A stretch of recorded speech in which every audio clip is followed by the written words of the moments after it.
This story is a warning to all parents who ever considered hiring a clown for a birthday party. My wife and I were getting things prepared for our son's 5th birthday party. My wife is great about pre-planning and organization, so weeks ahead of time, she booked a clown to come perform. On the day of the party, we got a call from the clown that he couldn't make it. Frantically looking around on the internet, my wife found a clown that was available and extremely cheaper than the one that we found earlier. He didn't have any reviews on him, but we didn't have much of a choice but to give him a call. He agreed to do the party, and he showed up at our house an hour later. I went to introduce myself, but the clown seemed a little bit weird to me. I figured it was because he was a clown, and anyone who wants to be a career clown must be a little different than most people. But regardless, he went in front of the kids and performed and did a decent job. After he performed, we brought out the cake.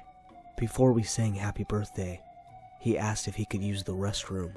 I said, "Yeah, down the hall, first door on the right." We sang the song and cut the cake, and about 5 minutes later, the clown came out of the house and collected the money and left. He seemed like he was in a hurry. The next day, after the party, my wife was folding laundry and putting it away. I was cooking lunch when I heard my wife yell for me, and I ran into my son's room where she was and asked what was wrong.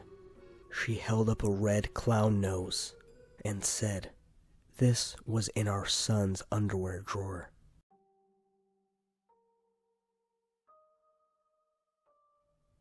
I had recently gotten married. Life was going great. My wife stayed at home, and I had a great job working in a factory overnight. It seemed like we were living the American dream. I usually got off of work around 4 a.m. every morning, and my wife would pick me up. She was always there 20 minutes early. But on this particular morning, I worked my shift, clocked out, and headed to the parking lot. But when I looked in the parking spot where my wife always parks, she wasn't there. This was weird. She was always on time. I called her phone. No answer. I called again. No answer. I called around 10 times, assuming that maybe she slept in and forgot to set the alarm. After all, it was 4 a.m. I asked one of my coworkers to give me a ride home. On my way home, my stomach was turning. My mind was going to that dark place. That what-if place. What if she got in a car accident? What if she was murdered? What if? When I got home, our car was in the driveway, so she was home. I thanked my coworker for the ride home, and quickly walked up to our house through the lawn. I got up to the door and noticed it was slightly open.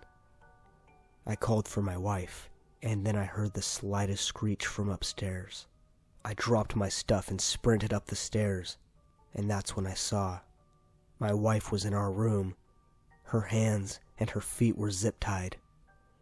I ran to her, and I undid the ties, and she threw her arms around me and clung to my body. She shouted that somebody wearing a clown costume broke in and held a knife to her throat.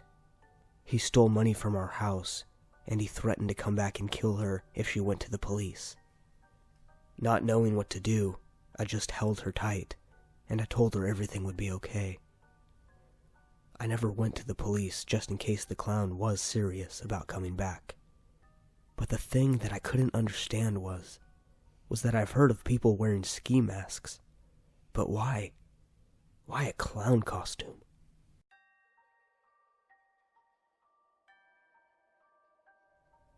When I was 15, my friends and I decided that this would be our last Halloween going out and trick-or-treating. So we got out of school. We walked home to my house and got ready for the night. I remember I wore the mask from that movie Scream. We went out and we went door to door for a few hours. But what was weird was that it seemed like on every street that we went on, the same guy in a clown suit was following about 15 yards behind us. We didn't worry about it at first, but after a while, it started to scare us. So we ended up hurrying back to my house. After counting our pieces of candy, we all unrolled our sleeping bags and went to sleep in my room. In the middle of the night, I woke up because I had to pee. I got out of my sleeping bag, and as I started walking towards the door, I saw a shadow of a man on the wall. I turned around slowly in fear and saw the clown who was following us was standing outside of my window watching us. I screamed so loud all of my friends woke up to see the same thing that I saw. We ran out of my room and woke my dad. My dad ran out of the house to find the clown, but he was gone. Till this day, I can't ever feel comfortable on Halloween night again.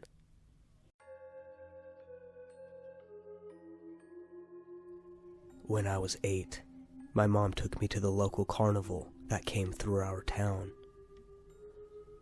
We got to the carnival in the evening time, just as the sun started slowly setting. We got on a few rides, and then my mom got hungry, so we went to get those famous carnival corn dogs. As we walked to the food stand, I noticed this clown at one of the games was watching me walk by. He never took his eyes off of me. Even as people were trying to talk to him, his eyes never moved. I tried to ignore him, so I asked my mom to take me on the Ferris wheel. She took me to the gate and waited there as I rode the ride. While I was on the Ferris wheel, I saw that the clown was standing behind my mom and watching me again. I pointed to my mom to turn around, and she just smiled and waved at me.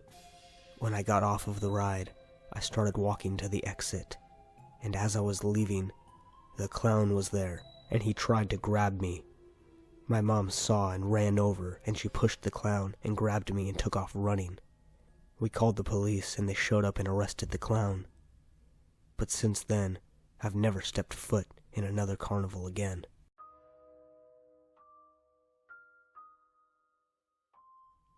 When I was 12, I was in the 7th grade. My parents felt that I was old enough to start walking home from school. But after what happened to me, they quickly changed their minds. It was a day during winter, and it had been raining all day. My 7th period class just ended, and I slipped on my backpack and started walking home. I was getting soaked from the rain. After I had been walking for about 15 minutes, a minivan pulled up slowly next to me. I turned my head to see who it was, and I instantly got weirded out. The driver was a man dressed like a clown. He was all smiley and cheery. He said, "Hey buddy, I was just driving to the circus and saw you walking in the rain. You want to ride home?" I said no thanks and kept walking. Then the clown said, "Well, how about instead of going home, you hop in and we can go have fun at the circus?" I again said no and kept walking. This is where his demeanor changed. He said, "What's wrong with you, kid? Don't you like clowns? I can show you a good time." I didn't even respond this time, and I kept my head forward. Then he parked his van and got out and started sprinting right towards me. I screamed and ran to the closest house and pounded on the door. Luckily, the woman whose house it was home. She opened the door and I ran inside, and she slammed the door behind me after seeing a clown chasing me. She called the cops while I sat there soaked and crying. She called my dad for me, and he came and picked me up. No one ever found or saw that clown again. But I'm so lucky that that woman was home.